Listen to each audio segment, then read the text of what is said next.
Oh, hi! You're listening to Service from Hell presents Amuse Bouche. This is going to be a segment where the chef brings over some lovely little treats for you, the patrons, for being a patron of the restaurant or because you're about to be served something amazing. I don't think I've personally ever had it, but someone used this phrase around me the other day and I was like, that's fun. And apparently it's French and I've probably butchered how you say it, but I did my best. I don't speak French. So we're adding this segment this year because we want to try something new. And why not? It's 2021 and stuff's still weird. So this segment is going to be listener letters that we're going to throw in every so often to change up the pace a little bit and to include you, the lovely listeners. We have been so touched by all of the outreach and you have asked some pretty insightful questions that I'm honestly scared to answer a couple of them. But the first handful for this episode, I'm going to be as honest as I can. And yeah, we're going to go from there. So if you have questions, we'll give you all the contact info at the end of the episode. But let's get started.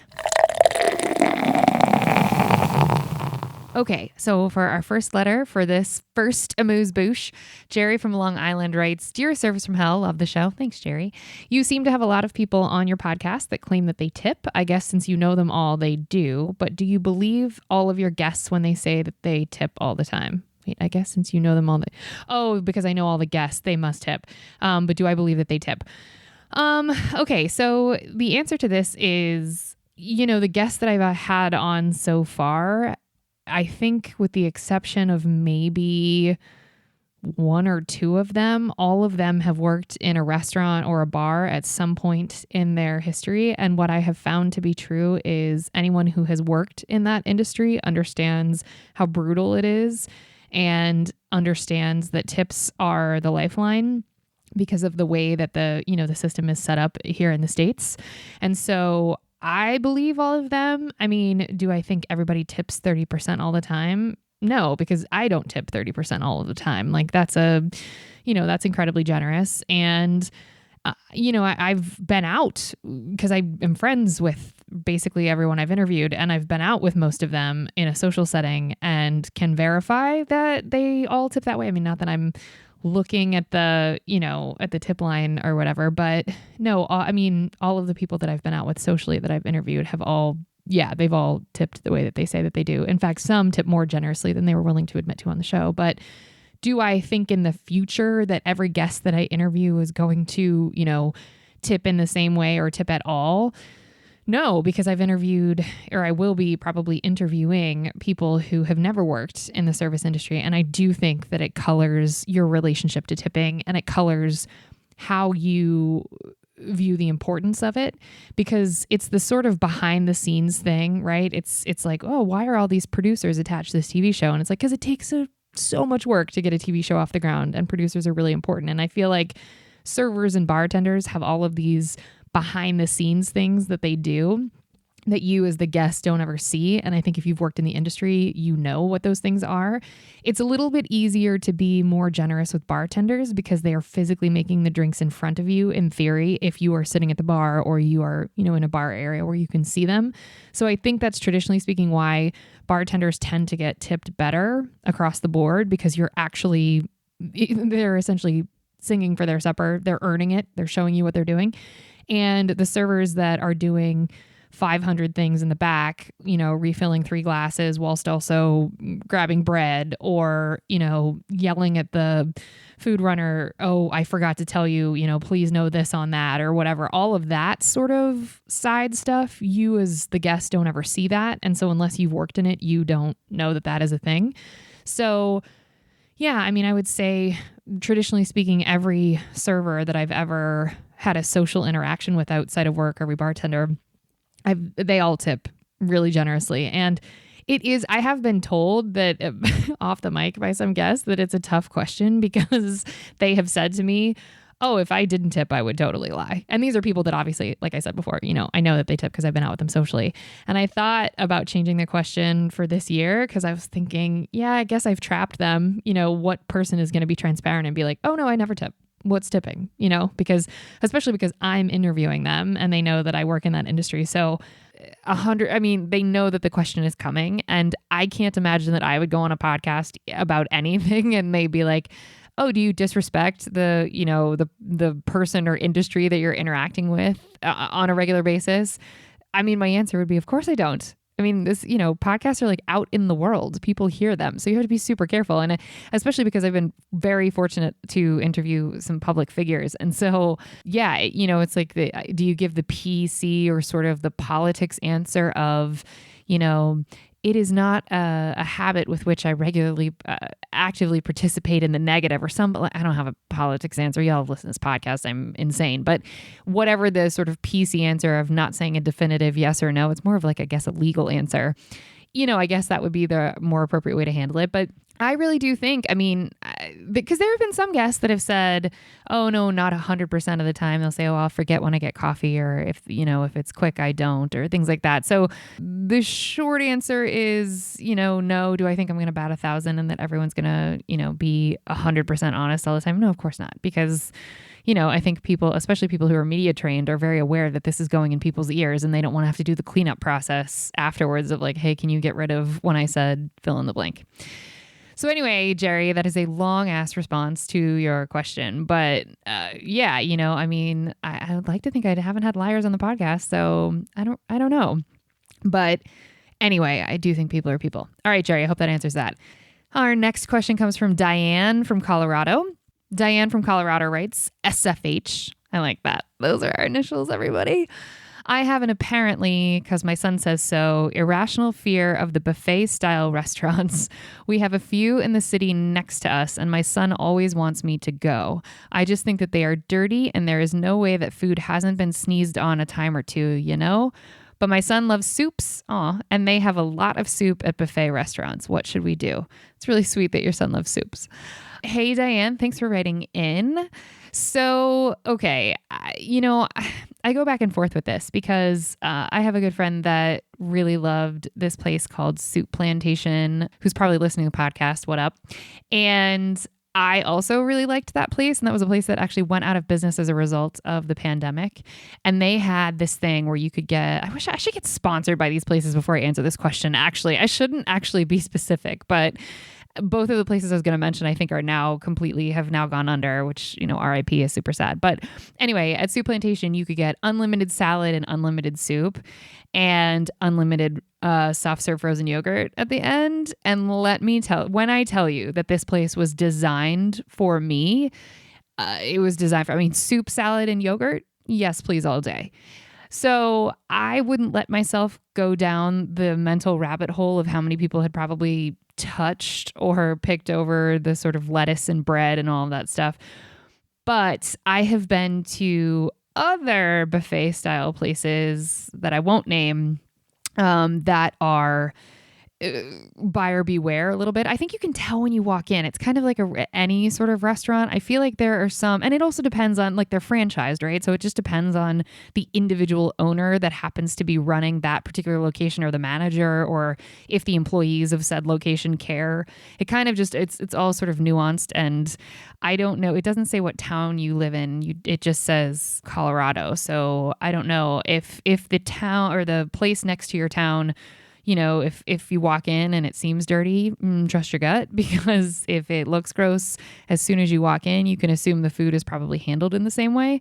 And, foot traffic with buffets is so funky because it's a walk-through experience. And so everybody's standing up. So there's not really a way to kind of manage that. Obviously COVID times, well, I don't know, maybe where you are in Colorado, maybe the buffet style places are open. That feels insane to me.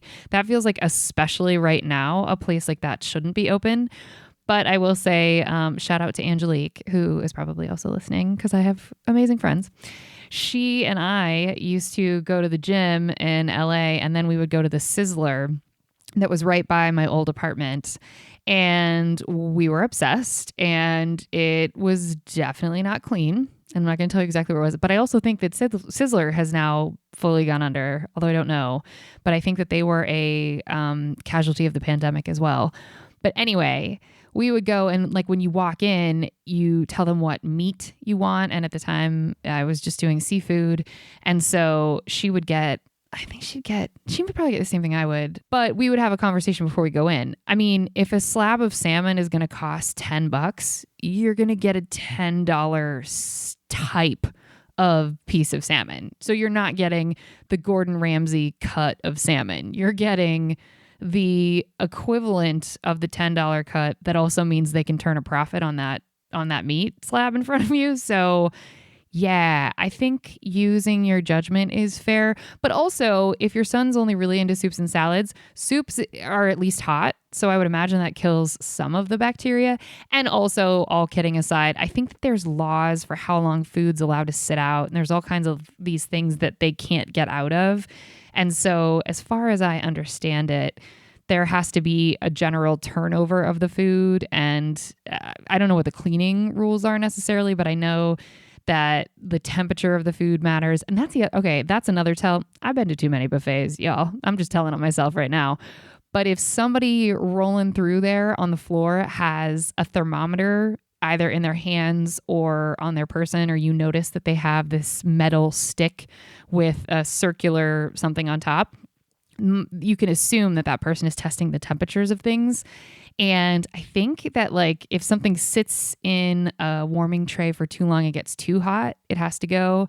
And obviously if it is under a certain temperature, it also has to go, because I think for food to not grow bacteria, it has to hover at a certain temperature. This is probably something I should have asked one of the myriad of doctors we've had on this podcast, but this question hasn't come up before, so I don't know. But the really, really, really short answer that I've already made way too long is, if your son likes them and it's a fun activity for you to do together, then I would say, well, post-COVID or get a vaccine and then go. But just make sure that it looks clean to you on the outside. And then I can't imagine that it's any dirtier than a Subway or a McDonald's that you would probably go into, because it's kind of the same, any kind of fast food interaction. There is a high potential for things to be either really gross or either really great as far as cleanliness goes. So yeah, I think post-COVID, you may just suck it up and get some delicious unlimited soup and salad. Well, you didn't say unlimited, but I'm going to assume that it is. Okay. And Mir Khan, I really hope I'm pronouncing your name correctly. I'm super sorry if I'm not, but it looks like Mir Khan from India writes, "You discussing the tipping is not understandable to me. Can you explain, please?" That makes total sense. That our tipping system, I'll be honest, it doesn't make a ton of sense to me either. But essentially, for anyone that is not in a tipping culture or is not in the States where it's upside down and backwards, as you heard actually a previous guest, Bella, talk about, because she's from Australia, she was saying this whole system doesn't make any sense to her. Essentially, you can get tipped for any sort of customer interfacing job these days, from the very obvious, well, for us, the very obvious, if you sit down at a restaurant and you order food and drinks, you provide just extra money to the person that brought you those food and drinks. You just leave it as a gift, essentially, on the table. Or the way that our receipts work is there's a line where you can write an amount of money there. It'll say tip next to it, and then you write an amount of money, and then you total the receipt yourself. And then the restaurant or bar or wherever you are closes out that receipt based on the total you've provided, which is also a little insane. And then you sign that piece of paper saying that you have agreed to pay the amount you came up with yourself. So now that I have to explain it, that's actually kind of insane. And so I didn't do a good enough job distilling the positions that get tipped. So in the States, the most common would be servers at a restaurant, bartenders at a bar, hairdressers, the people that cut your hair, color your hair, they get tipped. Barbers, I think same thing, cut your hair. Car wash is one I guess you can tip at, or most people do. If someone just makes you a coffee, so a barista, they get tipped usually. We have rideshare services over here, as y'all do there too. And the rideshare services cost a base cost, and then you can tip on top of that. A lot of people do. Taxis, we tip on taxis.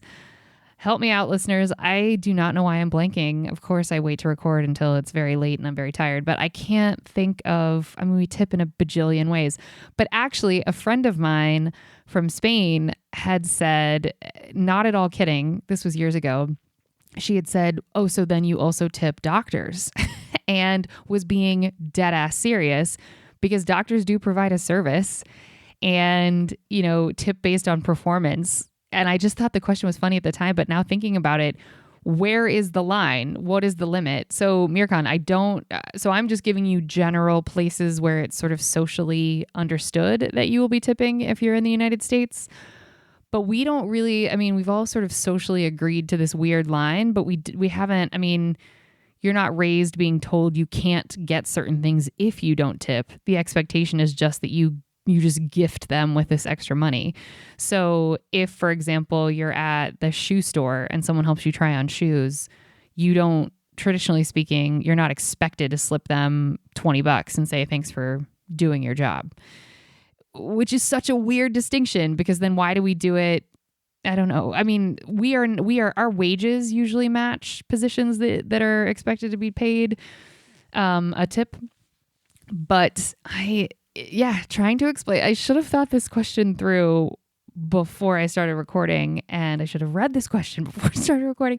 I don't really have a great response to that other than it is a gift of extra money that you as the patron of this particular establishment have decided that you are willing to gift to the person that has just either brought you food or drinks or cut your hair or driven you somewhere. And I guess we do various versions of that at the holidays. Teachers get gifts, I guess, and things like that. So I guess that's kind of a tip. Or people get bonuses at a job, which is kind of a tip. And that's based on performance.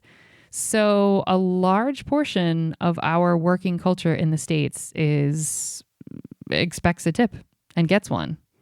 I hope that is helpful. I can explain this further at a later episode when I get ripped to shreds by our very loving audience to tell me this made no sense. Please don't drag me. Okay.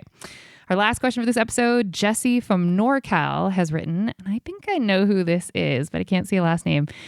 I think it's a she, writes, or they write, you seem like you didn't really I should have read this one first. Working at the comedy club as much as everyone else you talked to that worked there with you. Is that true?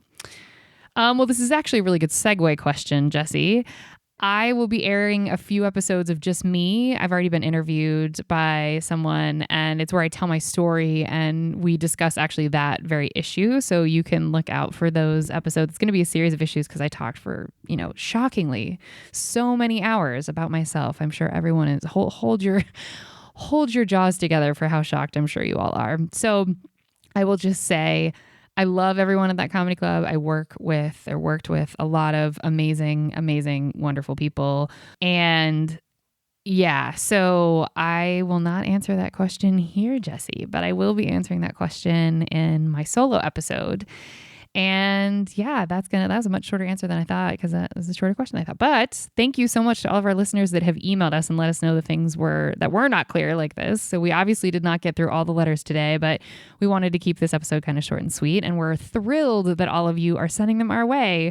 It's so weird to think that people listen to this, but I love it. We are always down to answer questions with the exceptions of the ones, let's just get clear on this, for my jackass friends who keep emailing me and asking if anyone's ever barfed on me because they think it's so funny that I bring it up all the time. I'm going to try and stop bringing it up, although it definitely comes up in my solo episode. But if you are serious and not one of my jackass friends and you would like to ask us questions, please do. We're going to try and make this a regular feature. And you can get in touch with us here at servicefromhellpodcast@gmail.com, and we'll do our best to get back to you about answering your questions. And also, we were doing something with our social media initially where we were having all of the times that I, Kate, your host, have been stiffed, which is, just so many times where there's meaning I got a big fat zero in the tip line. I was taking pictures and putting that up on social media. And it was suggested to me that you folks do the same thing. So if you are, especially now, if you are working when a lot of our restaurants or bars or theaters are currently closed, if you are currently working and you're getting stiffed during this time in particular, please send us your pictures. We will feature you on our IG. If nowhere else, we'll definitely feature you there and probably end up talking about it on here because that's insane to me. And so, if you have that, feel free to email those pictures also to servicefromhellpodcast@gmail.com. We would love that. Love to see them. Send them our way. Thanks, everybody. And if you like this new segment, tell us. We'd love to hear from you. And if you don't like this segment, you can just shut up. No one cares. And that's going to wrap it up for this week. We hope you liked the mini bites from your chef, this amuse-bouche. Tip your servers or never come back. Thanks, folks. Good night. I don't want to record this. Oh, here we go, folks. Well, this is practice and things I'm not good at, but I am not good at asking for help. And I have resisted this for so long and haven't wanted to record this episode for so long. And I'm doing it anyway, because that's what we do when we want a better life. We do the thing that we don't want to do anyway. And that's what this is. So this year, this podcast, I launched a Patreon because we need a little bit of help to keep this thing going. And in episodes, I make it seem like I have a big staff of just like little troll people running around behind me doing all of the booking and editing and writing and all the blah, blah, blah. Yeah, that's not true. It's all me. I am it. You are hearing the voice of the producer, the writer, the editor, the host, the one-time guest, the scheduler of the guest, which is the podcast or the producer. But yeah, I'm it. So I say we because that's a business move of, wow, how big are we? We're not. It's me. And you know, the podcast has been such a labor of love and so much fun. I've done, a bunch of episodes thanking you all, which I deeply, deeply mean. It has been so much fun to hear your responses and to know I've been in some of your ears is so cool and terrifying and lovely, and part of why podcasting is so empowering and lovely, which I've been told for a long time it would happen eventually, and it did. But yeah, insofar as I'm the only staff member, I am also, it takes a lot of time to bring it to you, and it has been my sincere pleasure to do that. But I'm asking for a little bit of help, some shekels. And I do feel a way about doing this during quarantine and doing this during such a financially precarious time for all of us. I went to a lot of people to ask and see if this was appropriate, because it feels weird anyway, but it especially feels weird right now. And I was told, well, just let people decide how they want to spend their own money. So it's your choice. Obviously, always. And also, please know that, if you're hearing this and throwing some shekels our way is not an option for you, that is totally understandable and totally okay. Just know that by listening, by rating, by subscribing, by reviewing, by supporting, by telling your friends, by emailing me and telling me when you like guests, all of that is super motivating and helpful anyway. So you're already doing your part by doing all of those things. So please keep doing those things and really appreciate those things. How many more times am I going to say things? Because I'm nervous, probably more. And so anyway, we launched a Patreon. Again, there I go. See, I'm so conditioned. I launched a Patreon. And there's going to be some bonus content there. Hopefully the goal is to get some video content up there, because we haven't really had an opportunity to do that yet. And to get maybe unedited versions of the podcast, because what you all hear in your ears takes a lot of editing, and I cut out a lot of ums and likes and pauses and things. And I have been told that people like that. So maybe we'll release the unedited version there. And yeah, we're just tossing around some ideas. I'm going to just keep saying we, but just know that it's me and my brain. And yeah, I've just been tossing around some ideas on what to do with that. And there's several tiers you can join with, like just a few bucks a month. Oh, this makes me nauseous, but it exists. And a lot of people have been prodding me to do this. And I'm super grateful that my friends and family have stayed on me about this to remind me that it's okay to ask for help for something. Thank you for, being with me on this journey and being okay with me asking for this help during this time. And thank you for all the help we've already gotten and the support and the love. Please keep that coming. And we're going to try and branch out and add more content and do more fun stuff in the coming year. So all of your help and support so far has just been so appreciated. And yeah, I really like this TED Talk has been really good. Is this your favorite episode or like your favorite? Just let me know that too. If this is like the best content of any podcast you've ever listened to, is definitely happening immediately right now. So you're welcome for this episode, more so than any others. And the podcast can be found on Patreon at patreon.com/The Kate Gaffney. That's TheKateGaffney. 'Tis me, 'tis I. Find me there. And yeah, that's where you'll find the different tiers and all kinds of stuff and more information. And again, this is a laugh riot, this episode. I mean, I don't know how you're not in tears, doubled over, having the most fun, because you sign up for podcasts for the lecture series. And that's what this is. That's what this is. And I'm just really proud of myself for being boring. So give us your money. Good night.